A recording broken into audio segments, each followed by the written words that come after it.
Hermanos, pues vamos a empezar a meditar la palabra de nuestro Dios en esta noche. Sean todos bienvenidos. La Iglesia de Cristo que se reúne en la colonia San Rafael, en la Ciudad de México. Les damos por la bienvenida a todos y cada uno de ustedes. Y bueno, como cada miércoles vamos a meditar en la santa y bendita palabra de nuestro Dios. Por ahí ya se me atoró la presentación. Un minuto.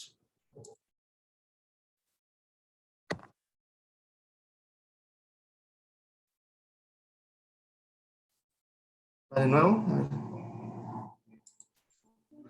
Esa mano ya se ve. Luego me disculpen, hermanos, porque está algo lenta mi laptop, pero vamos a intentar. Bien, hermanos, pues el tema que vamos a estar es empezar a estudiar este mes en las clases bíblicas. Es un tema que es muy importante, que es muy vasto, que puede ser tan profundo y tan complejo como lo queramos hacer, pero a nuestro Dios le pedimos que nos dé sabiduría, hermanos, para que podamos entender lo que Él quiera que entendamos, que aprendamos lo que Él quiera que aprendamos, y sobre todo que podamos conocer cuál ha sido su voluntad desde antes de que el mundo fuera fundado. La iglesia, pero no cualquier iglesia, la iglesia que es verdadera, la iglesia que es parte del plan y del propósito divino de Dios. ¿Cuál es esa iglesia? ¿Cuándo surge? ¿Existe esa iglesia hoy día?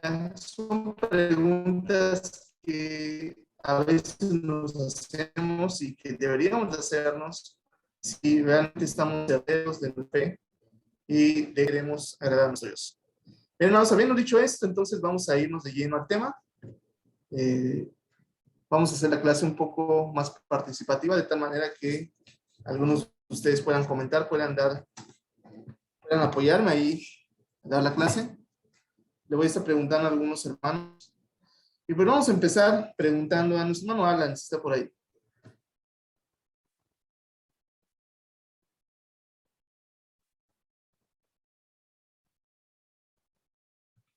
¿Sí está por ahí nuestro hermano Alan? Sí. Ok, hermano Alan. Te voy a mostrar una imagen, hermano, y quiero que me comentes quién es esa persona, por favor. Vamos a verlo. Vamos a prestar atención a la imagen. ¿Quién es el hermano? Es George Lucas. George Lucas, ¿es correcto? ¿Y quién es George Lucas? Para los que no saben, ¿quién es George Lucas? ¿Quién es Alan? Es un director de cine. Es un director de cine, correcto, uno de los directores más conocidos, más famosos, más renombrados en el mundo. Y para quien no sepa, bueno, ¿el director de qué película? Bueno, quien no conoce esta película, pues no sé dónde ha estado los últimos 40 años, hermanos. Ha estado escondido en alguna cueva o ha estado viviendo lejos de la civilización, porque pues creo que es una de las películas más conocidas a nivel mundial. Habrá ahí el que se quiera sentirse bien cool y diga, pues nunca la he visto. Ok, pero al menos has visto que la pasan en la tele, que hacen referencia a ella. Una de las películas icónicas de las últimas décadas, que es Star Wars, La Guerra de las Galaxias, le pusieron aquí en México. Y bueno, este director, George Lucas, uno de los directores más famosos, más reconocidos en todo el mundo, hace 20 años, en 1999, le hicieron una amplia entrevista, un entrevistador, un periodista que se llama Bill Moyers. Y en esa entrevista, él le comentaba, porque es una entrevista realmente muy larga, hay los que sean fanáticos de Star Wars, se las recomiendo mucho. Él decía que a la película de Star Wars, por si ustedes no lo saben, incluso es tanta la devoción por la película que se ha creado una especie de religión en torno a ella. Y aparte de los fanáticos, de los cinéfilos que aman la película, se ha formado una especie de religión, así le podemos decir.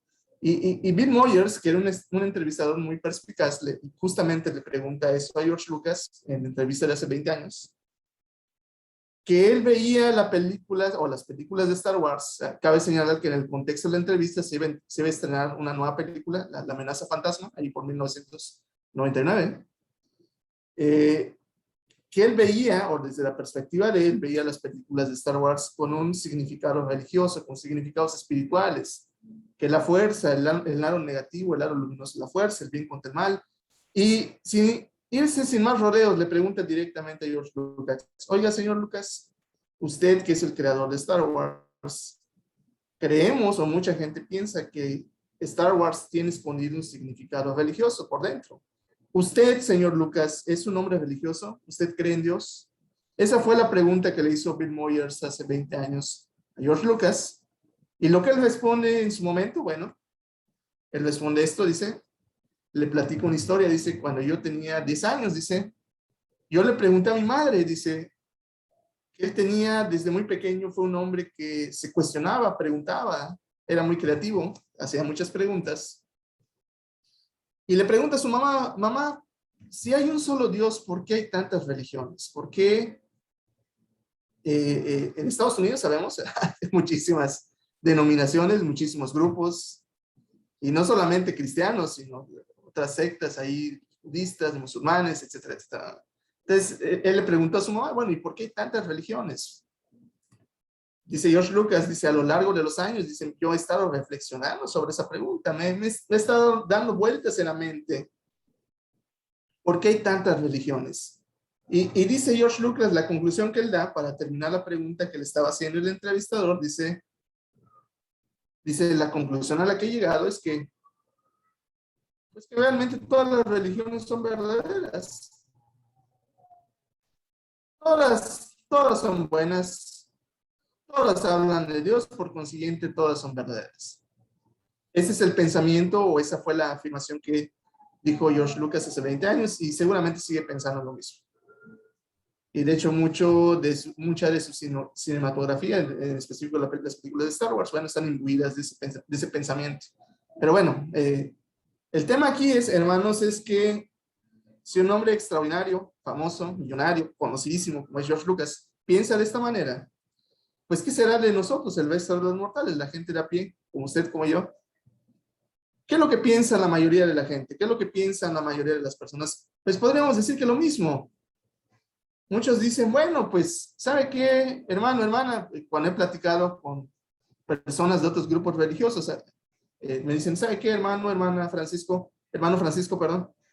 Si todos leemos lo mismo, si todos estudiamos la Biblia, si todos cantamos a Dios, le cantamos al mismo Dios, incluso tenemos himnos similares entre su iglesia y la mía, si todos al final oramos a Dios en el nombre de Jesús, pues ¿sabe qué? Que todo, si usted se reúne en su iglesia o se quiere reunir con nosotros, pues al final todo es lo mismo. Si yo asisto a su iglesia, si yo asisto a la mía, pues no pasa nada. Todas las iglesias, todos los grupos son iguales porque todos hablan de Dios y todos hablan de Cristo. ¿Será eso correcto, hermanos? ¿Esa perspectiva será correcta? Podría decir, bueno, hasta cierto punto es hasta convincente, porque pues sí, la realidad es que a veces algunos grupos manejan la misma versión de la Biblia que nosotros, manejan quizás los mismos himnarios, hacen las mismas oraciones. Nosotros sabemos, hermanos, los que hemos aprendido y hemos recibido la instrucción de la palabra, ¿qué es lo diferente a la doctrina? El cuerpo de la enseñanza que ellos enseñan, pues difiere mucho de lo que la palabra de Dios habla. Sin embargo, desde la perspectiva de ellos es igual. E incluso cuando hemos tenido visitantes en la congregación, en la iglesia, pues ellos también vienen imbuidos de esas ideas. Han pasado por muchos grupos religiosos y dicen, bueno, al final si me ve uno con los bautistas, si me ve uno con los adventistas, con los presbiterianos, pues es lo mismo que la iglesia de Cristo, ¿no? Entonces la pregunta que nos tenemos que hacer aquí es, bueno, y entre todos esos grupos que hay, católicos, mormones, adventistas, pentecostales, testigos de Jehová, y un sinfín de grupos que han surgido a lo largo de la historia en diferentes países, ¿cuál es la iglesia que Jesucristo fundó? ¿Cuál es la iglesia por la cual, dice el libro de Hechos, él ganó por su propia sangre? ¿Existirá todavía esa iglesia? Y si es, ¿cuál es de todas estas opciones que estamos viendo aquí? Pues, ¿cuál es? No es cuestión de decir de Tin Marín, ¿no? O sea, ¿cuál? Es la que todavía guarda el modelo que Dios estableció para la iglesia verdadera. Esa es la pregunta que planteamos y que en el transcurso de las clases siguientes, bueno, de esta clase y de las clases siguientes, vamos a tratar de responder de acuerdo a la luz de importante, de acuerdo a la luz de las escrituras, no de acuerdo a lo que yo pienso, yo creo, yo siento, porque pues eso, cada quien piensa, cree y siente de manera diferente, pero la palabra de Dios es una sola y la verdad de Dios es una sola, entonces tenemos que limitarnos a lo que dice y lo que enseña la palabra de Dios. Entonces, ¿cuál es la iglesia verdadera? Bueno, eso lo responderemos en el transcurso de estas clases, pero antes de meternos de lleno al tema, vamos a hacer una oración y que sea nuestro Dios el que nos guíe en esta noche. Así como estamos, vamos a inclinar los hermanos y vamos a orar.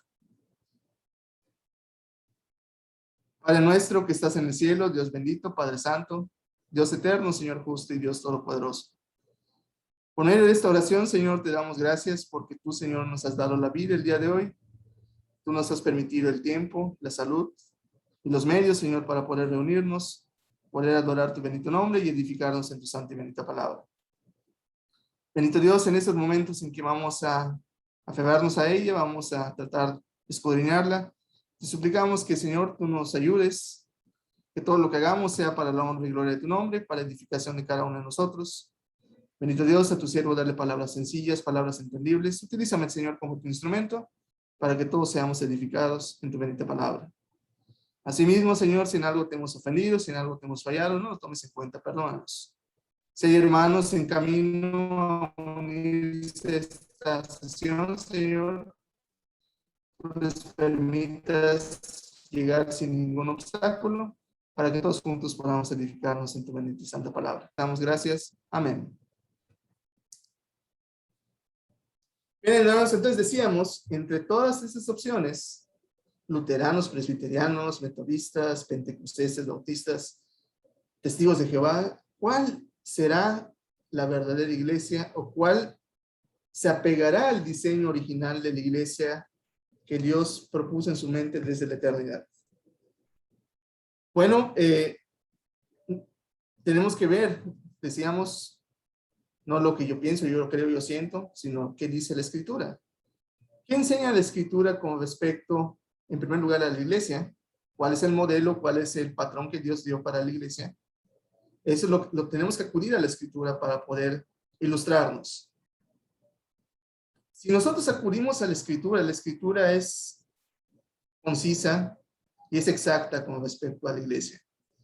En primer lugar, ahí lo vemos en el texto, no, el micrófono, Hechos, capítulo 20, versículo 28, que dice de esta manera, dice el texto, dice, mirad por vosotros, por todo el rebaño en que el Espíritu Santo os ha puesto por obispos, para apacentar, dice, la iglesia del Señor.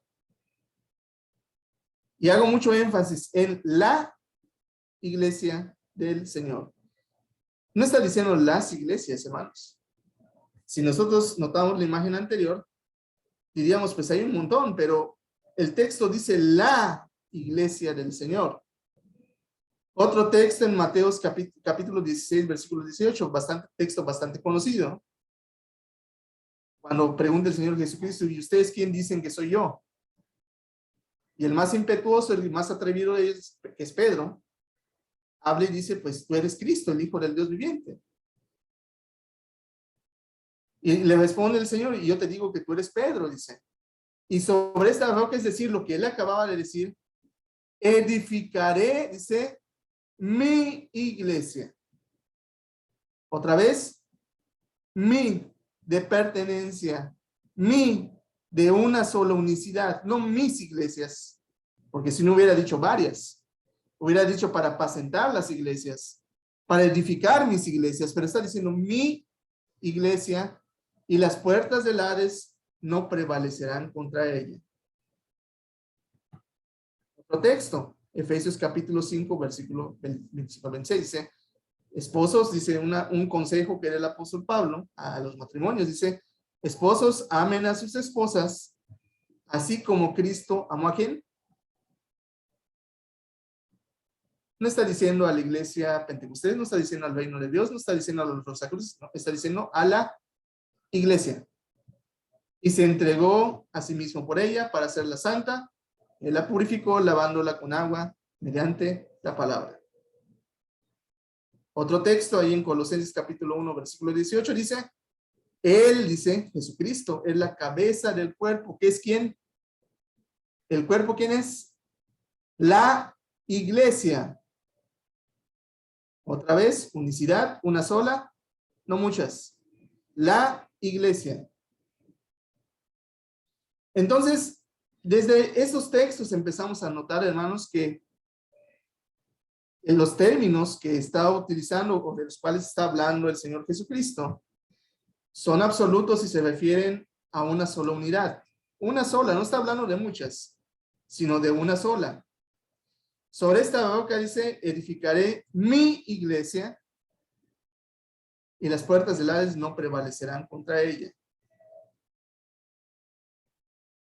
Otra vez, singular, un solo cuerpo, no muchos. Está hablando de una sola, no de muchas. Esto es importante, hermanos, que vayamos notando, hermanos.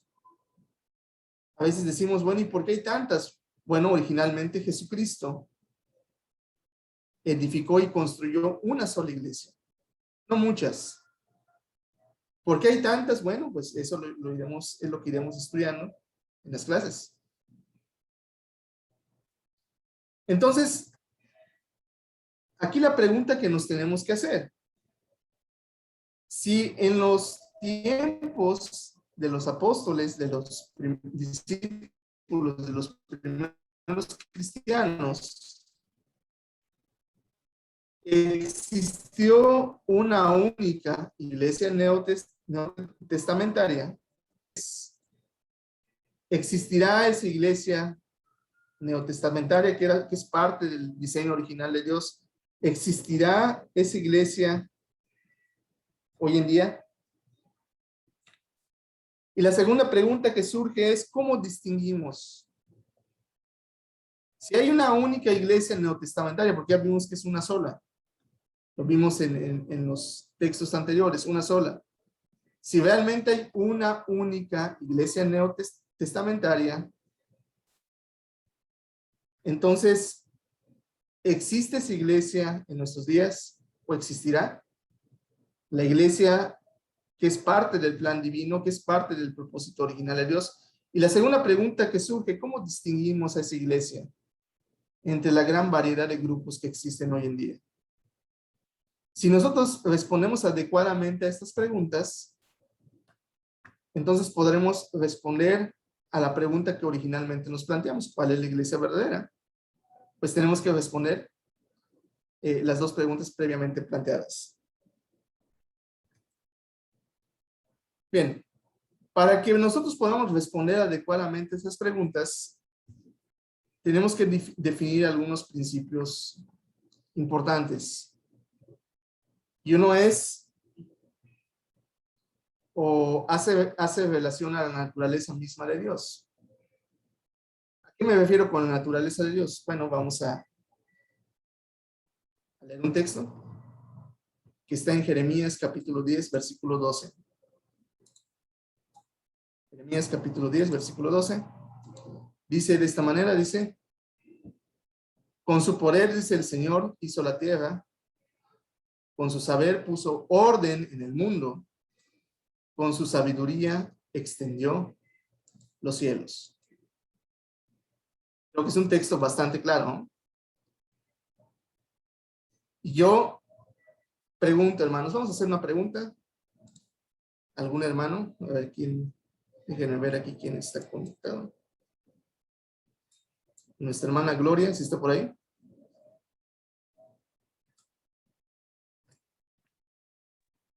Perdón, hermano, me llamaste, es que me levanté a una emergencia. No se preocupe, hermano. No se preocupe. Si me dices. Sí, en base a este texto, hermano, que estamos leyendo. Algunos principios Versículo 12, ok. Dice, con su poder el Señor hizo la tierra, dice. Con su saber puso orden en el mundo, dice. Con su sabiduría extendió los cielos. Y la pregunta que yo quiero hacer, hermana, es, ¿será Dios un ser de orden? ¿Sí o no? Desde luego que sí, mi hermano. La hermana, Desde luego que sí. No hay nadie más ordenado que Él.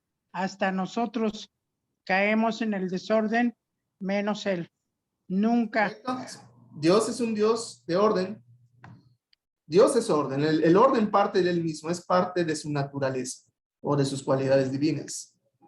Por algo, el apóstol Pablo, inspirado por el Espíritu de Dios, cuando le habla a la iglesia ahí en Corintio, que pues era todo lo contrario, una iglesia desordenada, una iglesia donde todo el mundo hacía lo que quería y siempre había desorden, exhorta a la iglesia en Corintio y les dice, todo lo que hagan, dice, háganlo decentemente y con orden. ¿Por qué? Porque el orden es parte de la naturaleza de Dios. Dios mismo es orden. El orden parte de él. Entonces, a él no le agrada ver cuando hay desorden, cuando cada quien hace lo que quiere y no cumple las indicaciones que él da. Porque él es orden. A él le gustan las cosas con orden. Entonces, la pregunta aquí es, bueno, si Dios es un Dios de orden, ya lo vimos. Es parte de la naturaleza divina. El orden, parte de Dios. Bueno, entonces diría que él cuestionando, bueno, hermano, entonces, ¿por qué hay tanto desorden en la actualidad? ¿Por qué hay tantos grupos religiosos? ¿Por qué hay tantas iglesias, entre comillas? Si Dios es un Dios de orden, usted dice que Dios es un Dios de orden, bueno, entonces, ¿por qué hay tanto desorden? ¿Por qué hay tantos grupos religiosos?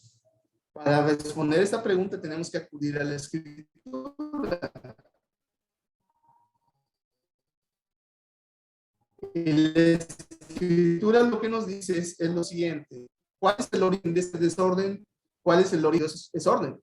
Entonces, ¿cuál es el origen de ese desorden que hay en la actualidad? Le voy a pedir a nuestro hermano Adolfo que me ayude a leer, por favor. Ahí en Timoteo, 2 Timoteo capítulo 4, del versículo 3 al 4. Sí, hermano, dice así la palabra de Dios. Porque llegarán tiempos en que la gente no querrá escuchar la verdadera enseñanza que conduce a una vida recta y solo buscarán rodearse de maestros que los complazcan diciendo lo que quieren escuchar. La gente dejará de escuchar la verdad y comenzará a dejarse guiar por historias falsas. Ese es el origen del desorden, hermanos. ¿Quién puso el desorden? ¿Dios? Definitivamente Dios no, porque Dios es orden. El desorden actual, hermanos, y eso es lo primero que queremos establecer, no es culpa de Dios. Dios es orden. Entonces, ¿quién es el culpable? Pues el ser humano, que ha buscado hacer su propia voluntad por encima de la voluntad de Dios. Porque muchas veces la voluntad del ser humano es contraria a lo que Dios manda. Dios es un ser de orden, él pone lineamientos, pone mandatos, pone un modelo a seguir. Pero al hombre no le agrada, no quiere. Dice, pues prefiero hacer lo que yo quiero, lo que a mí me parece mejor, lo que a mí me agrada, aunque eso contradiga la voluntad de Dios. Dice el texto, llegarán tiempos en que la gente pues no querrá escuchar la verdad. Que habla de una vida recta, dice, buscarán gente, maestros, dice, que complazcan lo que quieren escuchar, que les endulcen los oídos. Por algo, el famoso evangelio de la prosperidad, pues valga la redundancia, el evangelio de la prosperidad ha prosperado. Porque a la gente le encanta escuchar que Dios te va a bendecir, que tu cuenta de banco va a estar llena, que vas a prosperar en todo lo que hagas. A la gente le encanta esto, escuchar esto. Como si Dios fuera una cuenta de banco a la cual podemos explotar, hermanos. La gente dice claramente, dejará de escuchar la verdad y comenzará a guiarse por historias falsas. Eso es exactamente lo que está pasando en la actualidad, hermanos. Entonces, estableciendo que el desorden actual, pues no es culpa de Dios. Dios es un Dios de orden, hermanos. ¿Quién pone el desorden? Pues el enemigo de Dios y desde luego el ser humano también que se presta a las manipulaciones del diablo. Bien, entonces, volviendo al tema, Dios es un Dios de orden. Él pide a sus seguidores, él pide a sus discípulos, él pide a sus hijos que todo lo que hagan, lo hagamos decentemente y con orden. Y otro texto ahí siempre en el contexto de Corintios dice que Dios es un Dios de paz y no un Dios de confusión. Para aquel que dice, bueno, ¿y por qué hay tantos grupos religiosos? Bueno, pues culpa de Dios no es. Entonces, ¿culpa de quién es? Bueno, ya lo vimos, sí. Del ser humano que quiere contraponer su voluntad a la de Dios. Entonces, para que entendamos lo que Dios dice, que Dios es un Dios de orden, que Él pone sus lineamientos, pone sus mandatos, pone sus modelos, vamos a dar un ejemplo. Y le vamos a pedir ayuda a alguien más. A ver quién más está conectado por ahí. A nuestra hermana Jenny, si está por ahí.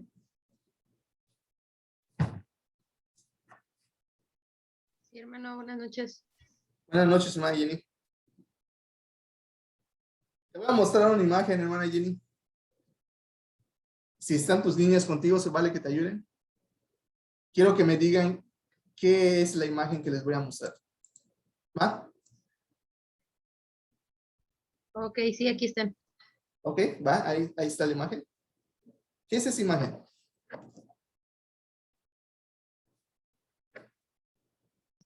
La arca de Noé. El arca de Noé, muy bien. ¿Quién contestó? Camila. Oh. Nicole. Nicole, muy bien, Nicole. El arca de Noé. Dios manda construir un arca a Noé porque él iba a destruir a la humanidad por causa de su maldad. Esa es la historia que los niños conocen, que les enseñan en la doctrina de los niños. Ahora le voy a preguntar a nuestra hermana Araceli. Si está nuestra hermana Araceli por ahí. Presente. Hermana Araceli.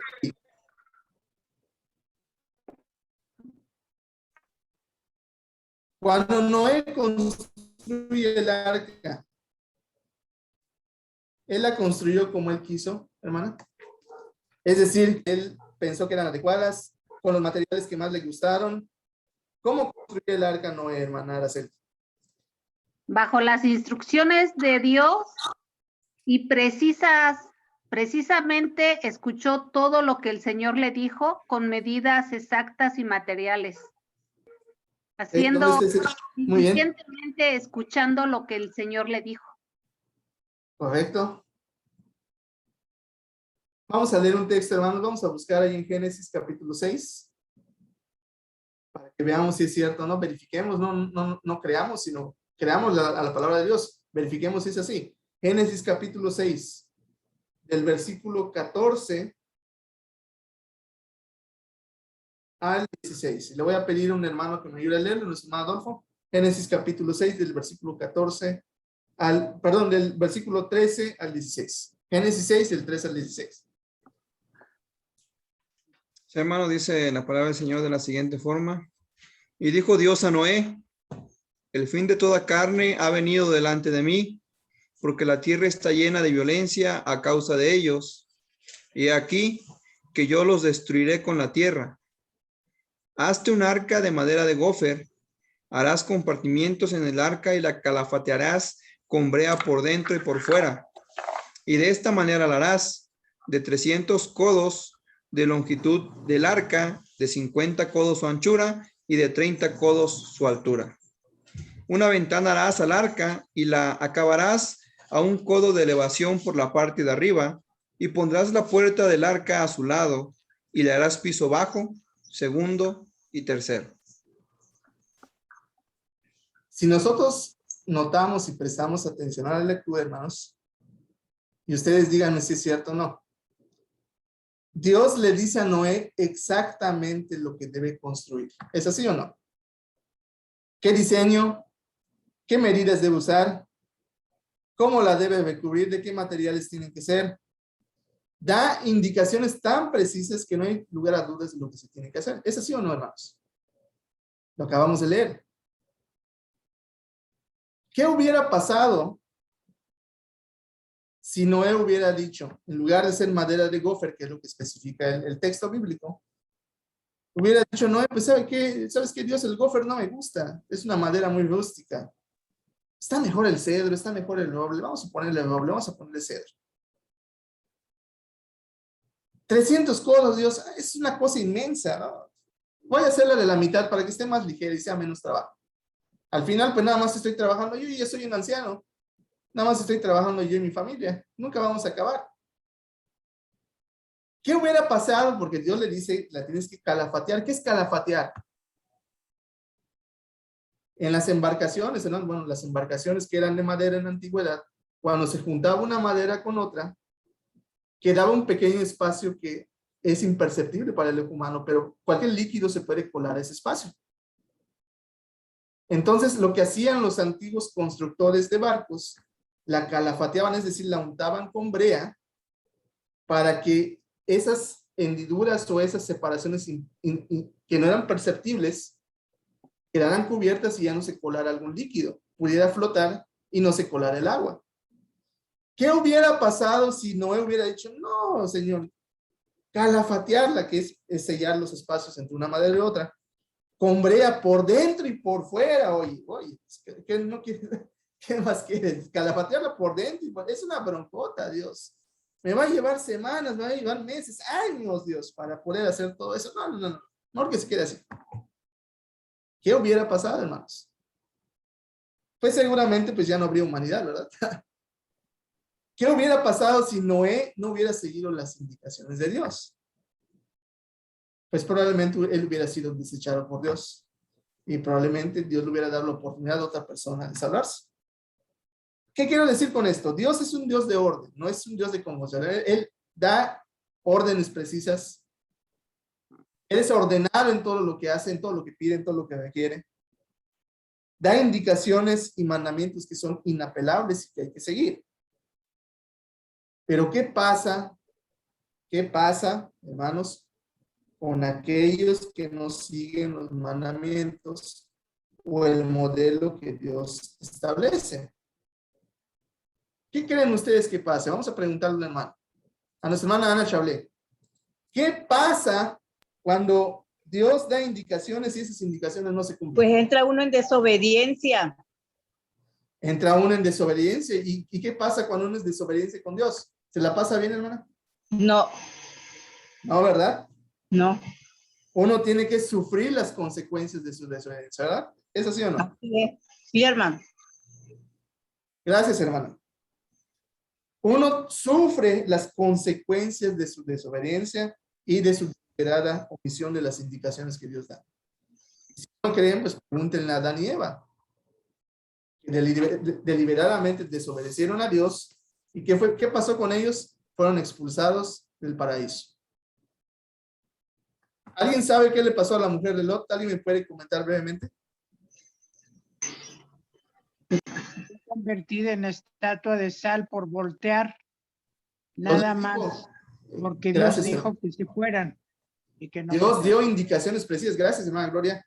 Les dijo, huyan, no miren hacia atrás. Huyan, porque voy a destruir esta ciudad. ¿Y qué? No sabemos si ella por miedo, por susto, por curiosidad, por lo que sea, ella vio hacia atrás y se convirtió en estatua de sal, según el relato bíblico. ¿Qué le pasó a Jonás? Vamos a preguntarle a Lindsay. ¿Qué le pasó a Jonás, Lindsay? Se lo comió un pez grande. Se lo comió un pez grande, ¿verdad? Fue a bajar al mar y se lo tragó un pez. ¿Por qué? Porque él se negó a cumplir el mandamiento que Dios le había dado de ir y hablarle a aquella nación para que se arrepintiera, Nínive. Prefirió tratar de huir de Dios, pero nadie puede esconderse de Dios, hermanos. Hermanas, nadie puede huir de Dios. Los mandamientos de Dios son inapelables. Estudiábamos el mes pasado el reino dividido. ¿Qué le pasó a Saúl? Saúl también desobedeció, ¿verdad? Y por su desobediencia, ¿qué le pasó? Fue desechado por Dios. ¿Qué le pasó a Nadab y Abiú? Dice que ellos por iniciativa propia presentaron fuego, un fuego extraño a Dios. Y ellos mismos fueron consumidos por fuego. Por no apegarse al mandato y a la orden directa de Dios. Cuando uno, hermanos, no sigue las indicaciones y los mandatos que Dios da, tiene que sufrir las consecuencias de su deliberada desobediencia, hermanos. Eso lo estuvimos estudiando cuando estudiamos el reino unido y dividido, y también lo vamos a estar estudiando ahorita. Debemos estar conscientes de esto, que si nosotros pasamos por alto y de manera deliberada las indicaciones y mandatos de Dios, hemos de sufrir y de afrontar las consecuencias. Y ustedes me podrían decir, bueno, pues eso ya lo sabemos, hermano. ¿Qué tiene que ver con el tema que estamos estudiando? Bueno, pues tiene mucho que ver. Porque sabe que la iglesia, la verdadera iglesia, es el plan, es el propósito eterno que Dios ha trazado para la humanidad. Dios tiene un modelo, tiene un plan, tiene un propósito y nosotros simplemente tenemos que apegarnos a ese plan, nada más. Tenemos que cumplirlo, tenemos que obedecerlo, nada más. Eso nos corresponde a nosotros. Nosotros, ni usted, ni yo, ni nadie, puede cambiar, modificar, ajustar, quitarlo, ponerlo al plan de Dios. Nadie más que Dios mismo. Nosotros nos tenemos que limitar a cumplir y a obedecer el plan de Dios. La iglesia es el plan divino de Dios para la humanidad. A tal grado que ahí en Hechos dice que aquellos, dice, que creían, dice, y ahí dice el texto, se reunían en el templo, partían el pan en las casas, comían juntos con alegría y sencillez de corazón, pero lo más importante en el versículo 47, casi al final, dice, cada día, dice, el Señor añadía ¿a dónde? Dice, a la iglesia, ¿a quiénes? A los que habían de ser salvos. Esa es la parte más relevante, que más nos debe interesar. Sí, la iglesia es un lugar donde podríamos decir un pedazo del cielo en la tierra. Nos sentimos contentos de ver a los hermanos, convivir con ellos, partir la cena con ellos, pero lo más importante aquí es que la iglesia es el plan divino de Dios para la humanidad. El Señor añadía y sigue añadiendo a la iglesia a los que han de ser salvos. El propósito, el modelo de Dios que debemos de seguir, la iglesia, decíamos, es el propósito, es el plan eterno que Dios tiene para nosotros. Que Dios tenía en mente desde antes de la fundación del mundo.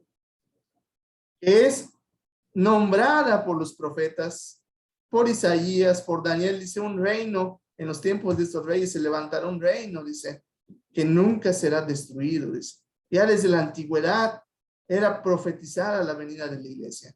De ahí habló Juan el Bautista, dice, cuando dice que el más pequeño, dice, en el reino de los cielos, es más grande que cualquiera de los profetas. Jesucristo habla de Juan el Bautista. Y este propósito, este plan, este modelo, se hace realidad el día de Pentecostés, cuando llega el Consolador. Asciende el Señor Jesucristo a los cielos, llega el Consolador, llega el poder a los apóstoles y empieza la predicación plena del Evangelio. Pero lo que quiero que entendamos aquí, y de acuerdo al texto que estamos viendo en Efesios capítulo 3, versículo 9, versículo 11, pues la iglesia, dice, la multiforme sabiduría de Dios, dice, sea ahora dada a conocer por medio de ¿quién? De la iglesia a los principados y potestades en los lugares celestiales, conforme, fíjense lo que dice Pablo, al propósito eterno que hizo en Cristo Jesús, Señor nuestro. Este plan Dios no se lo sacó de la manga, dijo, pues sí, voy a enviar a mi hijo y vemos qué hacemos. No, es el plan, el propósito eterno de Dios que Dios tenía para la humanidad, preparado de antemano. La iglesia, hermanos, el propósito eterno que Dios hizo en Cristo Jesús. La escalera por medio de la cual nosotros llegamos a la eternidad. Pero no solamente llegamos solos, llegamos todos juntos, un colectivo al que la Biblia nombra como el pueblo de Dios, los hijos de Dios, los cristianos. ¿Sí vamos bien, hermanos? La iglesia, pero ¿qué iglesia? Yo creo que aquí el meollo y lo que gira en torno es, ¿qué iglesia? La iglesia. La iglesia en su modelo fidedigno. La iglesia en su propósito divino. Entonces, ya para ir al punto central, ¿habrá un modelo para la iglesia? Es decir, para la verdadera iglesia. ¿Habrá un modelo a seguir? ¿Habrá un plan a seguir? Bueno, sí, está hablando de un plan, de un propósito eterno. Seguramente sí hay un modelo. ¿Y cuál es ese modelo? ¿Dónde lo podemos ver? tenemos que acudir a las Sagradas Escrituras, hermanos. Y esto lo vamos a estar estudiando a plenitud, hermanos, en las próximas clases. Les invito, hermanos, para que dentro de lo posible no nos perdamos estas clases, porque vamos a ir profundizando en cada punto. Los voy a mencionar brevemente porque pues ya nos está ganando el tiempo, pero les prometo que en las próximas clases lo iremos revisando más a detalle. ¿Cuál es el modelo de Dios para la iglesia? Y no cualquier iglesia, la iglesia verdadera. La iglesia que en sus orígenes es el propósito, el plan, el modelo que Dios dio para que nosotros pudiéramos tener salvación, pudiéramos aspirar a la eternidad. La iglesia es el cuerpo, dice ahí los textos de Mateo, Hechos y Efesios, que pertenece y está bajo la autoridad absoluta ¿de quién?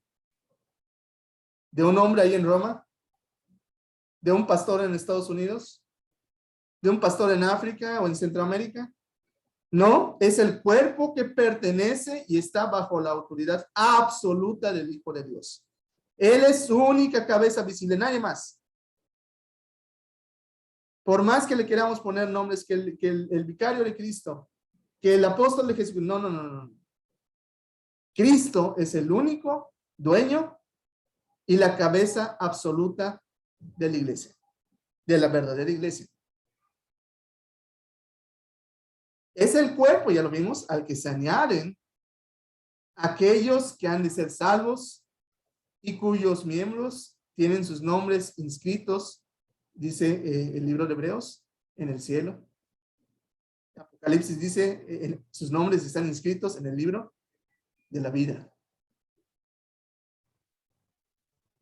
Es una comunidad que no sigue a ningún otro evangelio, excepto el evangelio inspirado que se dio a través de los apóstoles. Ser de Dios. No que si el profeta aquel, que si el apóstol tal, no. El evangelio auténtico, verdadero, que es poder de Dios. Es la casa de Dios. Es donde Dios mora. Columna y baluarte de la verdad, donde se encuentran los santos. Aquellos que han sido santificados en la sangre preciosa de el Señor Jesucristo. Es una comunidad de miembros, es decir, personas que se encarga de dar a conocer la multiforme sabiduría de Dios y de anunciar las virtudes del evangelio. En otras palabras, de cumplir la gran comisión. Es un colectivo local, una comunidad local, a la cual solamente se le conoce como cristianos, a secas, y más aún la Biblia dice que son hijos de Dios. Más nombres no tienen, no son testigos de algo, no son pastores de algo, no son enviados de algo, no. Son cristianos, a secas, o como Dios nos conoce, como sus hijos. Es un grupo que en el modelo que Dios estableció era guiado por los ancianos, por los obispos, los cuales estaban autorizados por el Espíritu Santo para gobernar a la iglesia en su propósito, en el modelo original de la iglesia y que vemos en el libro de los Hechos. Y finalmente es la comunidad, hermanos, que se reúne no sábado, no miércoles, no jueves, no lunes, el primer día de la semana. ¿Para qué se reúne el primer día de la semana? Para participar de la comunión, la ofrenda, escuchar la palabra de Dios, cantar himnos de adoración al Dios Todopoderoso y a su Hijo Jesucristo, quien merece toda la honra y toda la gloria por toda la eternidad. Ese es el modelo que Dios ha establecido, hermanos. Si alguna iglesia no se apega a este modelo, entonces tenemos que cuestionarnos, bueno, ¿qué iglesia es? La iglesia, hermanos, otra vez es el propósito, el plan eterno que Dios ha trazado desde antes de la fundación del mundo. Si Dios lo permite, si Dios nos da el tiempo y la vida, hermanos, iremos profundizando más sobre este tema, pero hasta aquí le vamos a dejar el día de hoy. Que el Señor les bendiga grandemente a todos mis amados hermanos y mis hermanas. Vamos a dejar lugar a los comentarios o a las dudas preguntas que cualquiera de ustedes pudiera tener. Que el Señor les bendiga, mis hermanos.